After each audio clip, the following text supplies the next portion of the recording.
So, well, we've got, of course, and it was just a matter of time when they dropped the vaccine, or they suspended, I should say, when the government suspended the travel mandate, the vaccine mandate, and they said many times, we'll bring it back if we have to. We knew the clock started ticking at that point until the media started to bring back the COVID fear-mongering, Andrew. Tell us that COVID is coming. It's just around the corner.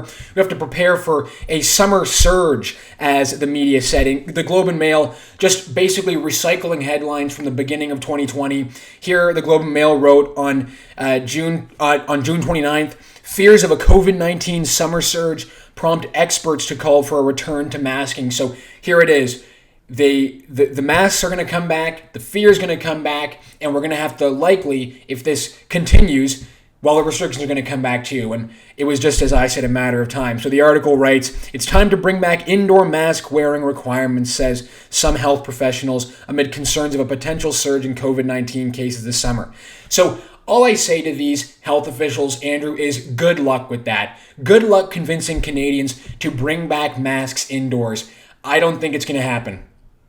No, this is the number one way to get another convoy to Ottawa, to just reimpose a wave of restrictions. And it's not going to be like the Bouncy Castle one this time. I think they're going to hold out longer than 3 weeks. And they're going to do it in the summer too. Yeah, exactly. When they don't have the weather working against them. I saw this, and my first response, and I tweeted about this, is that the experts, nothing is stopping them from wearing their masks as long as they want. They can double mask, triple mask. They can do an N95 with some duct tape. They can wear a full body suit, do whatever they want. That is absolutely their choice. It's the idea of imposing this, reimposing some national, or at the very least, province-wide mask mandate that I find so absurd here. And I was looking at this, and just one example from this week, and I know there are others like this. Western University in my neck of the woods, London, Ontario, they announced on, I think it was Wednesday, that they're going mask-free as of this week. But their vaccine mandate, they say, well, we're not going to tell you what we're going to do about that in September 1st. So if you're a student at Western or a faculty member at Western, you can't actually plan the next year, because you won't know until days before the school year starts what the vaccine policy is.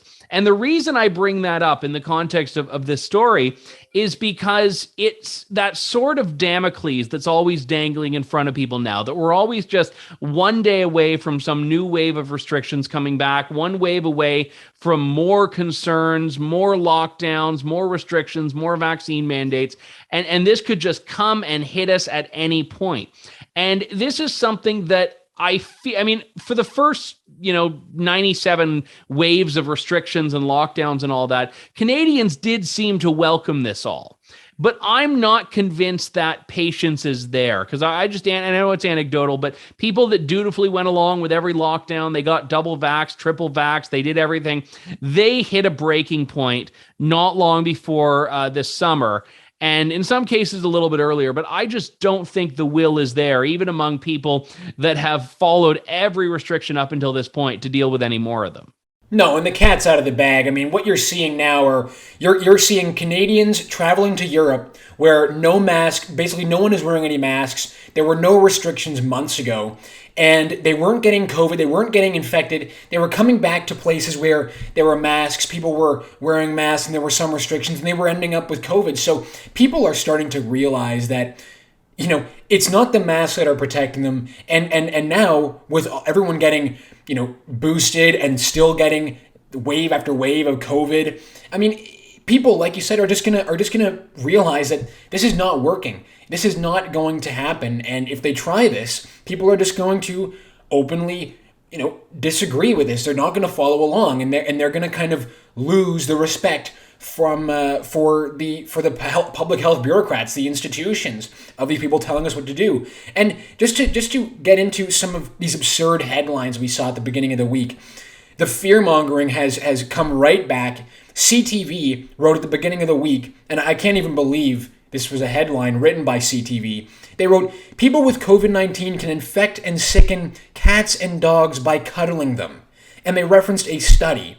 They say that the research that they referenced, published this month in the Journal of Emerging Infectious Diseases, involved 69 cats and 49 dogs, including pets and animals from shelters and neuter clinics, Transmission from humans to animals can be minimized by owners keeping their distance, wearing a mask, and taking other precautions, Andrew. So people in Canada are supposed to distance themselves from their own pets and wear masks around their own pets.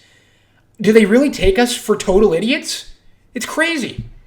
No, see, you're being insensitive, Harrison. This is the whole point, is that they know that even the most cynical, myopic, misanthropic people love animals. So now if you're not prepared to wear your mask to save grandma, you have to wear your mask to save Fido. This is the rule now.